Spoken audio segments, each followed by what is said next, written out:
What's up mga amigo? Good morning sa inyo mga amigo. So ito tayo, dala natin ngayon itong si EcoSports. Ito papalagyan natin ng tin kasi na sobrang init, baka masira masira yung dashboard sa sobrang init. Tsaka ang nito, protection yon. Then ang ipakakabit natin ay yung Magic. Kasi yung medium o tumatagos pa rin yung init noon. Ang lang doon, nile-lesser niya lang. Pero yung Magic tint kasi, lalo na yung silver, nagba-bounce back yung sigat ng araw, yung init. Kaya medyo bumabalik. Kaya yun ang ipapakabit natin. Yun din kasi ang pinakabit ko sa Starex, tsaka sa ating kay Lakaw.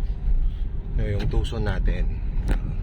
Ngayon, ito naman si Sporty ang ating palalagyan ng tint.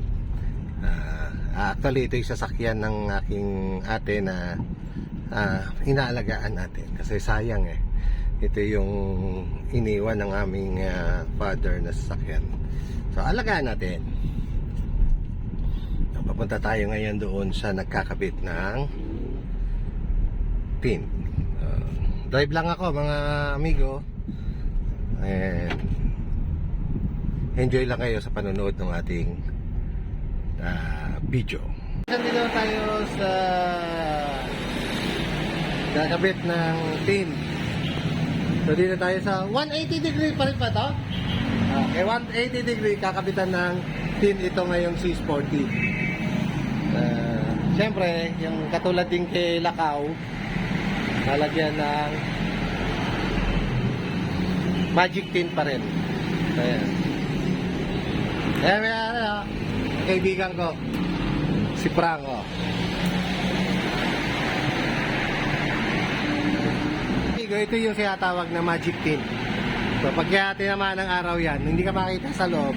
Ang pinakamaganda sa Magic tint, nagba-bounce back yung init. Unlike ng mga medium or yung super black, although na super black yan, mararamdaman mo pa rin yung tagos ng init.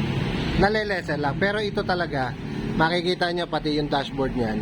Iba yung, mainit dahil kabubukas mo lang, pero mabilis lumalamig. Dahil yung init niya mape-penetrate pabalik nitong tip na ito. So, ito ang pinakamagandang ilagay sa ating mga windshield. So yung mga gilid, kahit hindi Magic, okay na yan. Kaya ang isa pang maganda nito, pag oras ng gabi, para kang walang tint sa gabi. Napakalinaw. Hindi naleleser yung liwanag ng ilaw. So, stay tuned lang kayo dito hanggang sa matapos itong pagkakabit.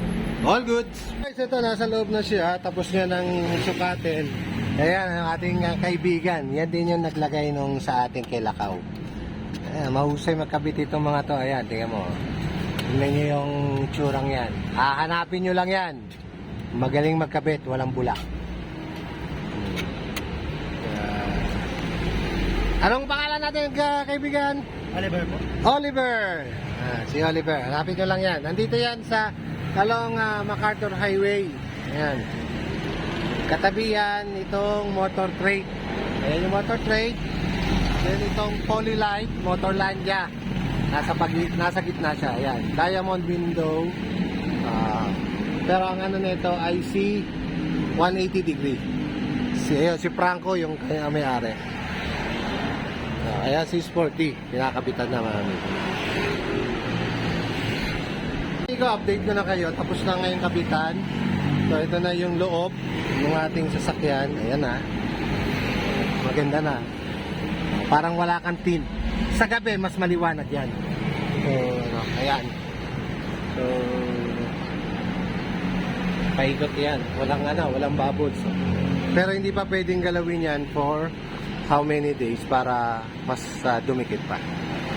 So, maraming salamat sa inyong pagsubaybay mga amigo at huwag niyong kalimutan na mag-subscribe dito sa ating channel and pakihit ninyo ang notification bell para lagi tayong updated sa ating video, sa mga i-upload natin video. And then, like and share. Salamat po sa inyo mga amigo. All goods! Hinga lang, tama ang hangin, TVPH.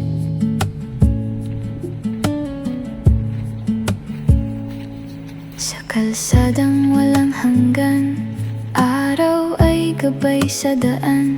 Bituin sa gabi, kaibigan, tahimik pero may laman.